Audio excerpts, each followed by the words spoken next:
prepare Bhel Puri, we need the following ingredients. Puffed rice 2 cups. Onion finely chopped. Tomatoes finely chopped. Green chili finely chopped.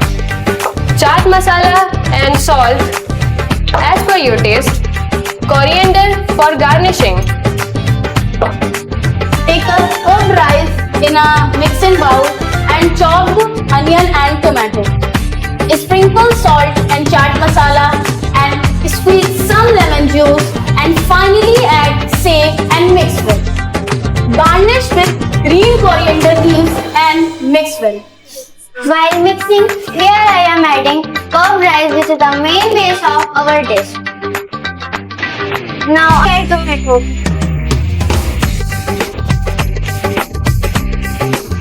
And onions to make it filling and colorful. While garnishing, now I add with save.